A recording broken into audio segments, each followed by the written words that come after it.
Good morning, students and my dear friends. I'm Dr. Shalini Shukla, and today is 15th of November 2022, Tuesday. Before starting the discussion, if you want lecture PDF, you can join me on Telegram channel. You can also follow me on other social media platforms.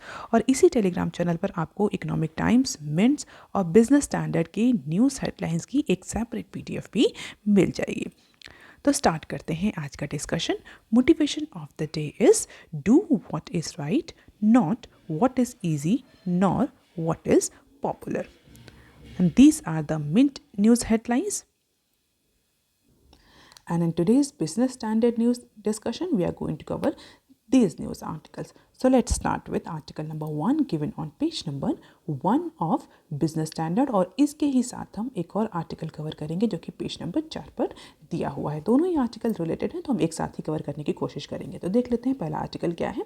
Retail inflation eases to 3 months low of 6.77%.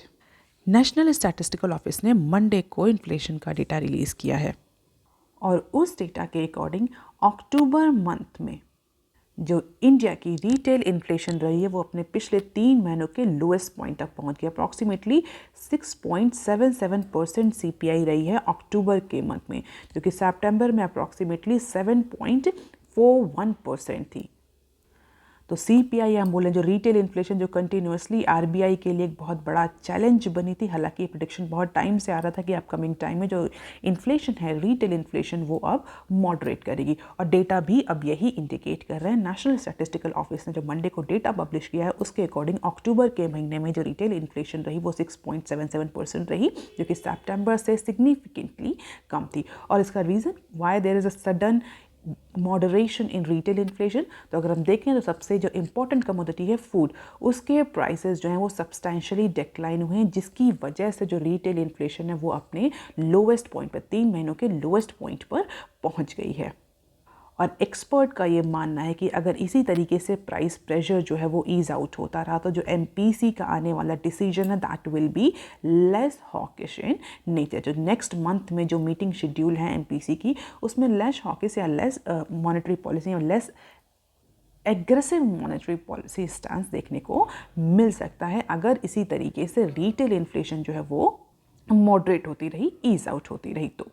और ये भी हो सकता है कि जो अभी recently policy rate hike की साइकिल स्टार्ट करी है रिजर्व बैंक ऑफ इंडिया और MPC ने, उसमें थोड़ा सा पॉज देखने को मिले, क्योंकि अब RBI के पास एक विंडो होगी, एक अपॉर्चुनिटी होगी, एक मार्जिन होगा जिससे कि RBI इकोनॉमिक ग्रोथ पर फोकस ज़्यादा कर सकता है रादर देन इन्फ्लेशन. हालांकि RBI का जो प्राइमरी मैंडेट है, अगर हम बोले MPC का जो प्राइमरी मैंडेट है that is to control the inflation. But although inflation का सीधा सीधा इम्पैक्ट इकोनॉमिक ग्रोथ पर पड़ता है तो कहीं ना कहीं RBI को या MPC को ट्रेड ऑफ करना पड़ता है इन्फ्लेशन और इकोनॉमिक ग्रोथ के बीच में. तो अगर इसी तरीके से इन्फ्लेशन मॉडरेट हो रही है तो प्रॉबेबली जो ऑनगोइंग रेट हाइक साइकिल चल रही थी वो कुछ टाइम के लिए पॉज हो सकती है, स्लो डाउन हो सकती है. हालांकि नंबर ऑफ एक्सपर्ट का कहना है कि ऐसा होगा नहीं, क्योंकि ये जो फूड प्राइस डिक्लाइन देखने को मिल रहा है दैट सीजनल डिक्लाइन, तो हो सकता है कि RBI अभी फ़िलहाल के लिए पॉज नहीं करेगी, लेकिन कुछ लेस एग्रेसिव या less hawkish instance monetary policy ले सकती है in comparison to the previous situation जबकि इन्फ्लेशन 7.41% थी. तो फिलहाल के लिए vegetable, fruit, pulses, edible oil में इन्फ्लेशन डिक्रीज होने की वजह से, जो कि सितंबर में 8.6 थी. अगर फूड इन्फ्लेशन की बात हो सितंबर में फूड इन्फ्लेशन वॉज 8.6%, जो कि अक्टूबर में रिड्यूस होकर के 7.01% आ गई. और इसकी वजह से ही ओवरऑल रिटेल इन्फ्लेशन में भी मॉडरेशन देखने को मिल रहा है. और इसी के साथ सर्विस इन्फ्लेशन को अगर हम देखें, सर्विस सेक्टर जहाँ पर health, education, transport, communication, recreation, personal care जैसे सर्विसेज आती हैं, वो भी अपने 30 महीनों के लोएस्ट पॉइंट पर पहुंची. अप्रॉक्सीमेटली 5.9% रही सर्विस सेक्टर में इन्फ्लेशन. और RBI का या हम बोल सकते हैं MPC का मैंडेट क्या है दैट इज़ 4 ± 2, यानी 2 से लेकर के 6 तक की रेंज जो है वो रिटेल इन्फ्लेशन के केस में एक्सेप्टेबल है. और अगर हम ये नंबर देखें 6.77, तो कहीं ना कहीं बॉर्डर लाइन पर रिटेल इन्फ्लेशन आ चुकी है. और इस नंबर पर हमारे जो फाइनेंस मिनिस्टर उनका ये कहना है कि जो भी मेजर्स उन्होंने लिए to rationalise that tariff structure और बहुत सारे डोमेस्टिक सप्लाईज़ को हेल्प करने के लिए, इनपुट सप्लाईज़ की हेल्प करने के लिए, उन्हीं सारे मेजर्स की वजह से फाइनली जो ये रिटेल इन्फ्लेशन है उसमें हमें मॉडरेशन देखने को मिल रहा है। और ऐसा एक्सपेक्ट किया जा रहा है कि जो इम्पैक्ट है इन सारे मेजर्स का ये आगे आने वाले टाइम में और ज़्यादा सिग्निफिकेंटली देखने को मिलेगा, और या हम बोल सकते हैं और ज़्यादा सिग्निफिकेंटली विजिबल होगा। इसका मतलब क्या हुआ? इसका मतलब ये होगा आगे आने वाले टाइम में रिटेल इन्फ्लेशन जो है वो और ज़्यादा मॉडरेट करेगी और ज़्यादा ईज आउट होगी as per one of the government official. और जो बहुत सारे अदर एक्सपर्ट्स हैं डिफरेंट रेटिंग एजेंसीज के, उनका ये कहना है it was a good news for the economy. हालांकि अगर हम डीपर देखें इस डेटा को तो कुछ प्रोडक्ट्स ऐसे हैं जैसे कि सीरियल्स या कुछ और ऐसे प्रोडक्ट्स हैं जिनमें जो इन्फ्लेशन है वो कंटिन्यूसली इंक्रीज़ कर रही है। जैसे कि जो सीरियल की इन्फ्लेशन है वो अप्रॉक्सीमेटली 12% तक पहुँच गई। सीरियल्स मीन्स अनाज में जो इन्फ्लेशन है वो, तो बहुत अच्छा इंडिकेशन नहीं है, but although overall it's a good news for economy. But अगर हम डीपली इस डेटा को देखें तो there are number of other challenges that might impact the economy, more specifically Indian economy in negative sense। और आपको पता भी होगा, अगर आप थोड़ा सा अवेयर है, नवंबर 3 में एमपीसी की एक स्पेशल मीटिंग हुई थी जहाँ पर एमपीसी को ये गवर्नमेंट को प्रेजेंटेशन देना था, गवर्नमेंट को रिपोर्ट देनी थी कि क्यों एमपीसी फ़िलहाल के लिए जो टारगेट है 226 का उसको अचीव नहीं कर पाई। जो इन्फ्लेशन का सीपीआई का टारगेट है वो क्यों ब्रीच हो रहा है। एमपीसी फ्रेमवर्क में क्लियरली प्रोविजन लिखा हुआ है कि अगर 2 से 3 क्वार्टर में एमपीसी इन्फ्लेशन को इस टारगेट तक नहीं रख पाते तो उनको एक्सप्लेन करना पड़ता है गवर्नमेंट को कि ऐसा क्यों हो रहा है और इसके रेमेडियल मेजर्स क्या हैं। तो फिलहाल के लिए आरबीआई के लिए एटलीस्ट ये हैप्पी न्यूज़ है। And this is the price rise WPI inflation and CPI inflation. Red line indicate WPI inflation, blue line indicate CPI inflation. और अगर हम देखें तो दोनों में ही हमें मॉडरेशन दिखना स्टार्ट हो चुका है। अब इसके साथ हम एक और आर्टिकल कवर कर लेते हैं जो कि पेज नंबर 4 पर दिया हुआ, worst of rupee volatility seen over as Fed view soften. पिछले अप्रॉक्सीमेटली 1.5 महीनों से अगर हम देखें तो इंडियन रुपी बहुत ज़्यादा वोलेटाइल रहा है, बहुत ज़्यादा अप्स एंड डाउन्स देखने को मिल रहे हैं। जो फेडरल रिजर्व है उसके डिसीजंस की वजह से डॉलर जो है कंटिन्यूसली हाइक हो रहा था, वहीं रिजर्व बैंक ऑफ इंडिया के इंटरवेंशन की वजह से जो रुपी था वो स्ट्रेंथन किया जा रहा था अगेंस्ट द यूएस डॉलर। तो जिसकी वजह से जो रुपी है उसमें बहुत ज़्यादा हम बोल सकते हैं इंटेंस वोलेटिलिटी हमें देखने को मिली पिछले 1.5 महीनों में। But finally, now the participants, the currency participants or the players are saying that domestic currency is finally seen stabilizing as softened US inflation print has taken the sheen off the dollar. तो Business Standard ने एक पोल कराया था जहाँ पर 10 respondent से पूछा गया था कि उनको क्या लगता है कि जो रुपी है वो by end of the December कितने पॉइंट तक पहुँचेगा। तो अगर हम उस पोल को देखें तो अप्रॉक्सीमेटली जो 10 रिस्पोंडेंट है उनका मानना है कि 81.68 पर डॉलर तक इंडियन रुपी रह सकता है by the end of December. Approximately 0.5% weaker होगा फ्रॉम द रीसेंट क्लोज। तो अब स्टेबलाइजेशन देखने को मिल रहा है इंडियन रुपी में, जो हाई फ्लक्चुएशन देखने को मिल रहा था because of the appreciation of the dollar due to the hawkish approach of Federal Reserve, अब उसमें कुछ स्टेबिलिटी देखने को मिल रही है। अब देख लेते हैं article number 3 that is given on page number 4 of business standard. This investment target may stay elevated for financial year 24। कल के न्यूज़ एनालिसिस डिस्कशन में हमने डिस्कस किया था कि किस तरीके से बजट फाइनेंशियल ईयर 24 के लिए जो बजट है उसकी तैयारियां शुरू हो चुकी हैं। Pre budget exercise, reports, data सबकी एनालिसिस स्टार्ट हो गई। गवर्नमेंट जो है वो एक रफ ड्राफ्ट पर डिस्कशन भी स्टार्ट कर चुकी। तो कई सेक्टर को लेकर के स्पेकुलेशन किए जा रहे हैं कि इस बार डिसइन्वेस्टमेंट का टारगेट क्या रखा जाएगा, इन्फ्लेशन का टारगेट क्या रखा जाएगा, नॉमिनल जीडीपी कितनी रखी जाएगी, टैक्स कलेक्शन को लेकर के क्या टारगेट रखा जाएगा, मनरेगा को लेकर के क्या टारगेट रखा जाएगा। तो अब इसको लेकर के स्पेकुलेशन स्टार्ट हो चुका है।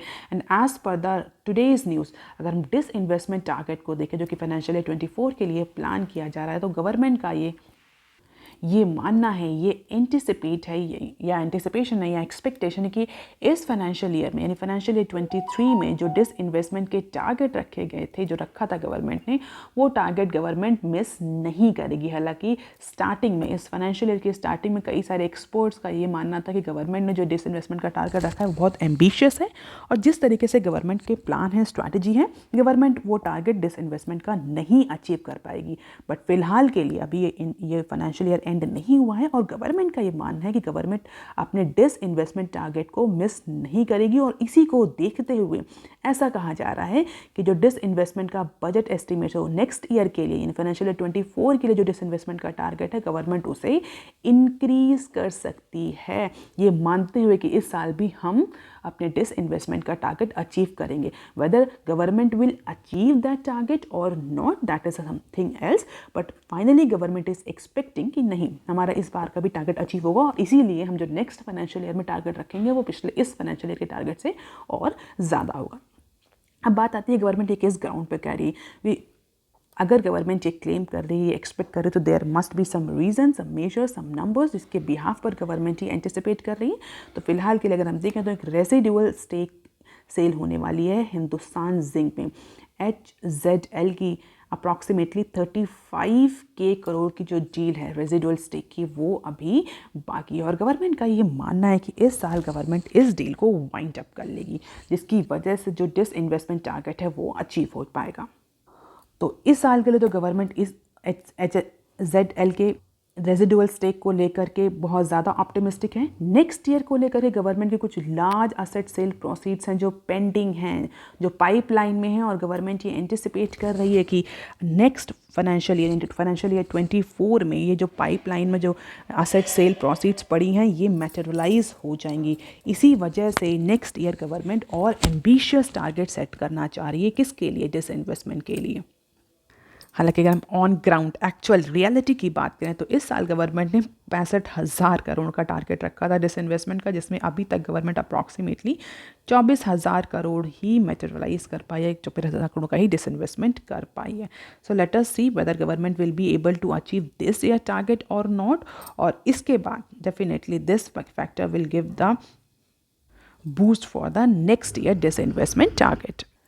हालांकि कहीं ना कहीं ये मानना भी है एक्सपर्ट का कि जो एसेट सेल टारगेट है ये मार्केट आउटलुक पर, प्रोसीड्स की प्रोसेस पर डिपेंड करता है, और नेक्स्ट ईयर गवर्नमेंट किस पर स्टेक लगा देगा। हम देखें तो ITBI का जो बैंक स्टेक सेल है, कंटेनर कॉरपोरेशन कॉनकोर का और शिपिंग कॉरपोरेशन का, ये कई सारे जो स्टेक सेल हैं ये पाइपलाइन में, और गवर्नमेंट ये मान रही है कि शायद प्रॉबेबली नेक्स्ट फाइनेंशियल ईयर तक इन बड़े बड़े स्टेक्स का सेल हो जाए या डिसइन्वेस्टमेंट हो जाए, इसलिए गवर्नमेंट एम्बिशियस टारगेट सेट करने जा रही है। सो लेट अस सी कि ये जो बड़े बड़े कॉनकोर और ये शिपिंग कॉरपोरेशन ऑफ इंडिया और IDBI बैंक, इन सब का एक्चुअली में डिसइन्वेस्टमेंट हो भी पाता है फाइनेंशियल ईयर 24 तक या नहीं। क्योंकि अगर हम देखें इन सारे डील्स को तो पिछले कुछ सालों से गवर्नमेंट ने इन सारी डील्स को वाइंड अप करने की कोशिश करे, बट एक्चुअली ये मैटेरियलाइज नहीं हो पा रही। So this is the fiscal math.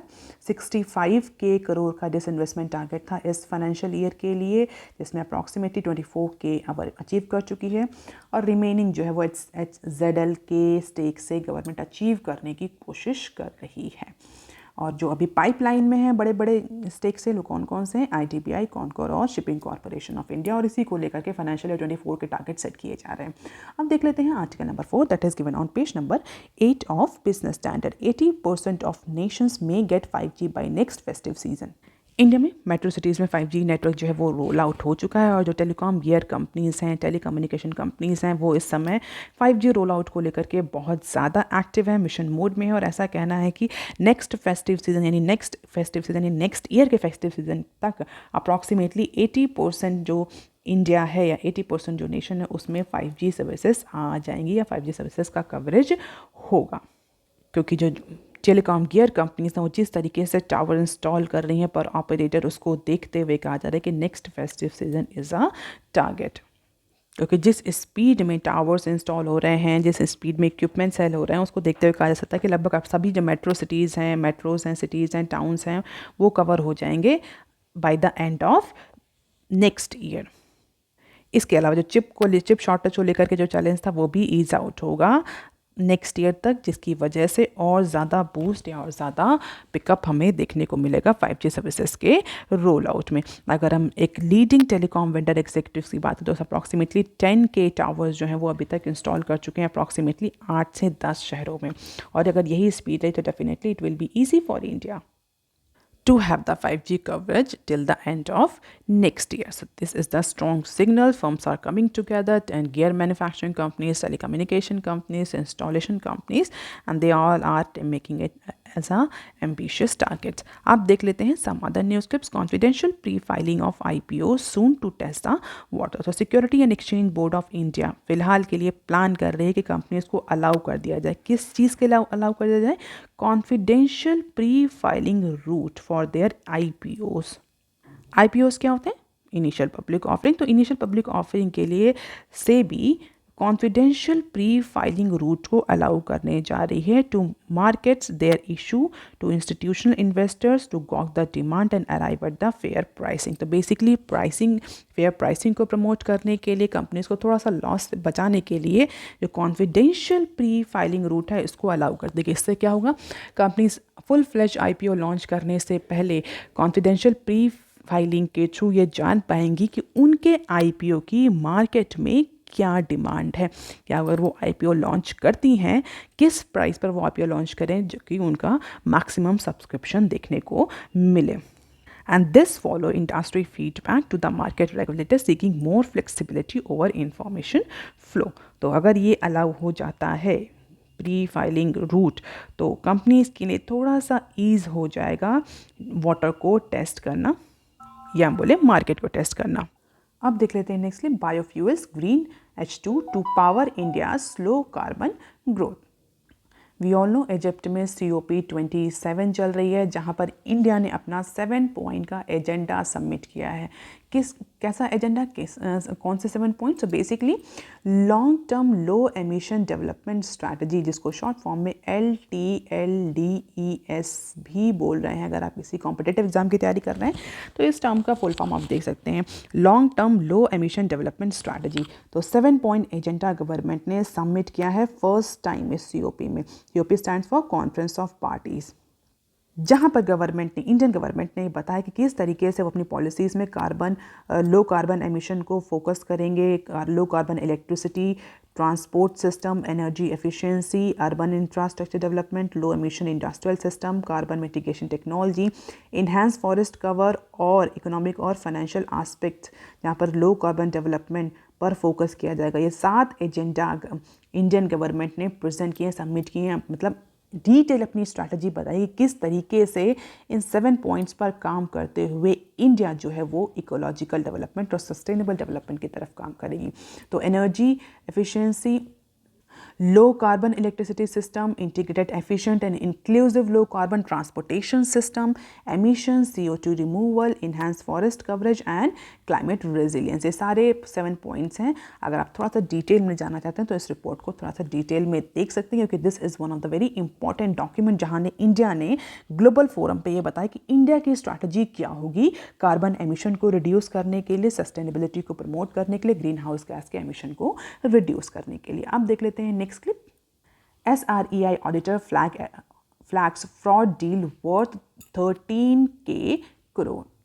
सेराई इक्विपमेंट फाइनेंस SEFL की ऑडिटिंग हो रही थी। उस ऑडिटिंग में जो ट्रांजैक्शन अप्रॉक्सीमेटली 13,000 करोड़ का एक फ्रॉड ट्रांजैक्शन आइडेंटिफाई किया है सेराई के ऑडिटर्स ने।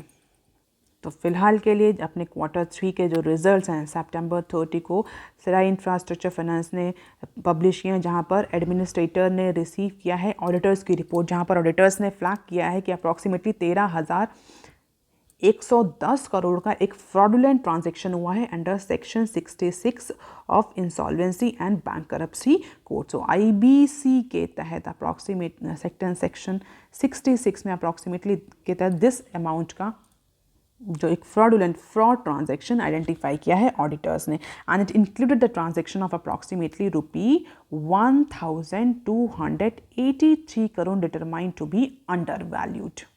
हालांकि अभी एडमिनिस्ट्रेटर की तरफ से कोई भी ऑफिशियल कम्युनिकेशन नहीं आया। ऑडिटर्स की रिपोर्ट के अकॉर्डिंग एक बहुत बड़ा फ्रॉड कंपनी में देखने को मिल रहा है। अब देखते हैं कि आगे आने वाले टाइम में इस पर्टिकुलर फाइनेंसिंग कंपनी का क्या होता है। अब देख लेते हैं नेक्स्टली, फाइनेंस मिनिस्ट्री में give ₹25K crore more for MNREGA. तो फाइनेंस मिनिस्ट्री रूरल डेवलपमेंट को प्रमोट करने के लिए, जो रूरल डेवलपमेंट मिनिस्ट्री है उसकी जो डिमांड थी, एडिशनल डिमांड थी, किस लिए डिमांड थी? मनरेगा के तहत उसने एडिशनल डिमांड करी थी कि मनरेगा को जो एलोकेशन हुआ था उस एलोकेशन से मनरेगा की जो डिमांड है वो पूरी नहीं, तो अप्रॉक्सीमेटली 25K करोड़ की एडिशनल डिमांड करी थी। तो फिलहाल के लिए फाइनेंस मिनिस्ट्री जो है वो इस डिमांड को एक्सेप्ट कर रही है। फाइनेंस मिनिस्ट्री में गिव अप्रॉक्सीमेटली 25K करोड़ और more for MNREGA to rural development ministry. However कहीं फाइनेंस मिनिस्ट्री ने क्लियरली बोल दिया कि अगर लास्ट 3 ईयर्स का डेटा देखा जाए तो जो बजटेड एलोकेशन रहा, जो बजटेड एस्टिमेट्स रहा है, उससे ज़्यादा मनरेगा में एलोकेशन हुए हर बार। रिवाइज जो एस्टिमेट्स रहा है वो हर बार ज़्यादा रहा है। तो कहीं ना कहीं अब रूरल जो डेवलपमेंट मिनिस्ट्री है उसको इन एफिशिएंसीज पर काम करना पड़ेगा। फाइनेंस मिनिस्ट्री ने क्लियरली बोल दिया कि we will give you the additional money but now it's time for you to, पर जो आपको इनएफिशिएंसीज हैं, जो प्रॉब्लम है, उनको आइडेंटिफाई करना पड़ेगा, उनको एलिमिनेट करना पड़ेगा। इस साल का जो एलोकेशन था वो अप्रॉक्सीमेटली 98K करोड़ का था और एडिशनल जो गवर्नमेंट दे रही है वो 25K करोड़ दे रही फॉर स्पेशली फॉर मनरेगा। और अगर हम पिछले 3 सालों का देखें तो फाइनेंशियल ईयर 2021, 22 और 23 में जो एलोकेशंस हुए हैं वो बजटेड अमाउंट से ज़्यादा हुए हैं। तो अब कहीं ना कहीं फाइनेंस मिनिस्ट्री इस चीज़ को लेकर के स्ट्रिक्ट है। फाइनेंस मिनिस्ट्री का क्लियरली बोलना है कि बजटेड एस्टिमेट से ज़्यादा अगर आपको एलोकेशन चाहिए तो आप जो अपनी इनएफिशिएंसीज हैं, जो प्रॉब्लमेटिक सिनेरियोज हैं, उनको इंप्रूव करिए। अब देख लेते हैं next clip. LIC has edge over private insurance gain market share in financial year 23। LIC stand for Life Insurance Corporation of India. और अगर हम इस फाइनेंशियल ईयर 23 का मार्केट शेयर देखें तो अप्रॉक्सीमेटली LIC ने 4.5% का एडिशनल मार्केट शेयर गेन किया है इन न्यू बिजनेस प्रीमियम सेगमेंट। तो NBP की जो प्राइवेट प्लेयर्स थे उनका 4.5% का मार्केट शेयर LIC ने ले लिया and this is giving LIC edge over the private insurance companies. तो इसका जो ग्रुप बिजनेस सेगमेंट है उसमें LIC ने एक रोबस्ट ग्रोथ रजिस्टर करी है और जिसके तहत जो मार्केट शेयर है NBP में उसमें 4.5% का इंक्रीज LIC के केस में देखने को मिला and this is the market share of insurance in NBP terms. So yellow bar indicates LIC and this blue bar indicates the private player. Financial year 23 में नंबर 67 और 32% का है। और हम देखें तो कंटिन्यूसली पिछले कुछ सालों में LIC जो है वो प्राइवेट शेयर का मार्केट शेयर जो है वो प्राइवेट ग्रुप्स का, प्राइवेट इंश्योरेंस कंपनीज का जो मार्केट शेयर है वो कैप्चर करता जा रहा है and this is giving the edge to LIC over the private insurance companies. अब देख लेते हैं next clip. Health sector gets $1.5 billion investment so far this year. कोविड-19 पैंडेमिक ने कहीं ना कहीं इंडिया के हेल्थ सिस्टम को पूरी तरीके से एक्सपोज कर दिया था। हालांकि इसके बाद जो गवर्नमेंट है, पॉलिसी मेकर्स हैं, कंपनीज, उनको रियलाइज़ हो गया था कि जो हेल्थ केयर सेक्टर है उसमें एक बहुत अच्छा खासा इन्वेस्टमेंट और डेवलपमेंट ज़रूरी है। तो जो investment activity health care sector में अब पिछले कुछ सालों में, स्पेशली कोविड के ड्यूरेशन में, इसको भी अगर इसमें हम इंक्लूड करें तो पिछले कुछ सालों में अगर हम हेल्थ केयर सेक्टर को देखें तो जो उसमें इन्वेस्टमेंट है वो इंक्रीज़ होता हुआ दिख रहा है। इन्वेस्टमेंट एक्टिविटीज़ जो है वो इंक्रीज़ होती हुई दिख रही है पिछले कुछ सालों में। इवन कोविड-19 पैंडेमिक के ड्यूरेशन में भी ये इन्वेस्टमेंट जो है हेल्थ केयर सेक्टर में ये स्लो डाउन नहीं हुआ है और एक्सपर्ट्स का भी ये मानना है कि आगे आने वाले टाइम में भी ये जो इन्वेस्टमेंट है ये कंटिन्यू रहेगा। और अगर देखें private capital investment health care sector में जो पिछले कुछ सालों में जस्ट 3 गुना हो चुका है और ये आगे आने वाले टाइम में कंटिन्यू रहेगा। जो स्ट्रेटेजिक इन्वेस्टर्स हैं, बड़े बड़े हॉस्पिटल्स हैं, जो बड़े बड़े ग्रुप्स हैं, वो आगे आने वाले टाइम में भी और ज़्यादा इन्वेस्टमेंट प्लान कर रहे हैं। और definitely it is also the requirement of India, क्योंकि कोविड-19 पैंडेमिक ने कहीं ना कहीं इंडिया के वल्नरेबल हेल्थ केयर सेक्टर को पूरी तरीके से एक्सपोज कर दिया था। So that is all for today students. If you want lecture PDF, you can join me on Telegram channel. You can also follow me on other social media platforms. If you have any query and suggestion, you can write on comment section below. Please like, share and subscribe. Thank you. Have a nice day.